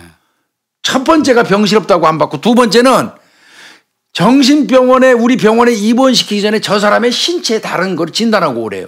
그거 못 받는다고. 네. 이상이 있으면 받아갖고 우리가 골치 아프니까 우리는 급해가지고 경찰관들하고 이런 사람들은 구청하고 협조해서 그 사람을 데리고 가는데 그 병원에서는 병실 없다는 건 양반이에요. 그러니까 저 사람 그 다른 지병이 있어갖고 내가 받아줘서 입원했다가 뭐 혹시 사망으로 하면 독박 쓰니까 딴 데 가서 이 사람이 신체적으로 뭐 이상 없다는 진단을 받아가지고 데려오래요. 그럼 받아준다고. 네. 그러니까 현실적으로 응급 입원 제도를 만들어 놓고 실제로는 데리고 가봐야 받아주는 병원이 없다는 거예요. 네. 이거 구조적인 이걸 안 고쳐놓고 어디 하나 희생양 삼으려고 경찰 희생양 구청 희생양 이런 지사하는 기레기들 대한민국을 망하게 만드는 쓰레기 기자 새끼들. 그런 점에 있어서는 아까 말씀드린 어떤 그 정신 전문용 거기보다도 더 중요한 거는 사실 이제 지정병원이 있어서 지정병원이 있어야 됩니다. 네. 맞습니다. 네. 그런 예. 점에 있어서는 지금은 교통이 잘 돼 있기 때문에 예. 뭐 국립병원이 됐건 예, 맞습니다. 혹은 사실은 대학종합병원도 지방대학종합병원은 그 지정병원의 역할을 하게 돼 있거든요. 예. 그런데 오히려 이제 본인들은 민간병원이 아니니까 오히려 조금은 더 소극적으로 나오게 되는데 그렇죠. 그러지 않고 진짜 힘든 환자를 받게끔 뭔가 유도하고 예. 그게 어떤 병원 평가의 일부에 들어가게 해야 될 것 같아요. 최명규 원장님 지금 말씀 제가 그 얘기 마지막으로 드리려고 하는데 지금 역시 전문가라 얘기하시는 저는 그래서요 그 해결책을 저 연구 엄청나게 했습니다. 이 제도적인 면에서 정신응급기관을 지정하는 게 필요하다. 특히 소방이나 경찰에서 데려오는 사람들을 그 사람들 호송용 그 배들을 별도로 좀 만들어서 들어가면 딱 그 입원 받을 수 있도록 지정병원을 만드는 게 지금 없잖아요. 그렇게 하면은 이거는 가능할 것 같아요. 보건소 요원이 입원 수속하는 거 딱 나서서 24시간 관리하고 경찰은 완벽하게 현장에서 통제해서 딱 그 사람 데리고 가서 거기다 인계하고 받는 병원 딱 있고 이러면은 이게 착착착 흘러갈 건데 아무것도 없는 거예요. 지금 이 체계에서는. 어디도 책임 안 져요. 주도적인 기관이 없어요. 경찰이 주도적인 기관입니까? 보건복지부입니까? 아니면 없잖아요. 네. 그리고 사실 조현병보다 더 많은 범죄를 일으키고 저희 일선 경찰 공무원분들도 힘든 거는 알코올 의존증 환자분들도 똑같이 맞습니다. 알코올 의존증 상당히 심각하죠. 그러니까 오히려 그분들이 입원할 수 있는 그러니까 3일 동안 입원할 수 있는 병원이 없다가 보니까 파출소에 있다가 아무도 모르게 가끔 사고 생기면 전부 다 힘들잖아요. 거기서 사망하거나 이러면 다 책임져야 돼요. 네. 그런 의미에서는 알코올 의존증과 알코올 의존증을 포함한 이 부분에 있어서는 뭔가 응급치료 체계가 틀림없이 필요한 것 같아요. 네, 맞습니다. 최명규 원장님 말씀 진짜 알코올 의존 현실적으로 어떻게 보면 조현병 환자에 의한 범행은 이렇게 가끔씩 큰 거 한 번씩 뻥뻥 터지지만 상시로 일상적으로 정말 사회에 가장 고통스럽게 하는 사람들은 알코올 의존증 환자들이에요. 네. 이 밤이 땅거미가 지면은 파출소에 근무하는 그 경찰관들 이미 오늘도 무사히라는 걸 되뇌면서 근무해요. 대한민국 현실이 그러하거든요. 근데 그분들도 어떻게 보면 알코올에 의존해서 일종의 병자거든요. 그 사람들은 파출소로 올 사람들이 아니에요. 엄밀히 얘기하면. 그들이 난동 피우는 건 그 알코올 의존증에 걸린 사람들만 수용하는 그 보호실로 데려다 주는 게 맞아요. 네. 이 대한민국 체계가 그런 부분은 많이 부족합니다. 네. 그래서 이런 사건들이 항상 발생할 때마다 아쉬운 것 같아요. 그러니까 뭔가 예방할 수 있고 우리가 조치할 수 있는 요소들이 곳곳에 배치되어 있었는데 그것들을 간과하게 되고 또 어떻게 보면 놓치다 보니까 이런 큰 사건이 항상 발생하고 나서 사후 약방문식으로 이런 얘기들을 하다 보니까 그 부분이 항상 아쉬운 것 같고 안타까운 것 같습니다. 저희가 여의도 차량 질주 사건부터 여기까지 쭉 달려왔습니다. 1991년부터 맞아요. 지금 2019년 똑같은 유형의 사건들이 지금 계속 발생하고 있는 것들이 안타깝기도 하고요.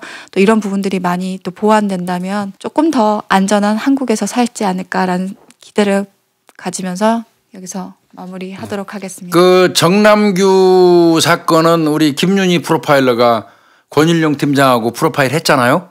네. 그래서 그거는 한번 해야 되겠죠.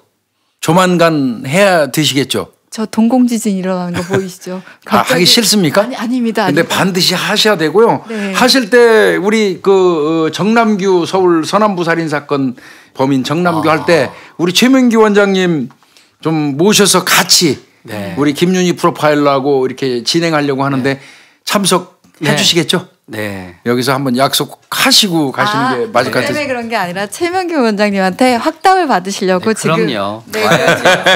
네. 오늘도 시청해 주셔서 감사합니다. 네, 좋은 밤 되십시오. 고맙습니다. 감사합니다.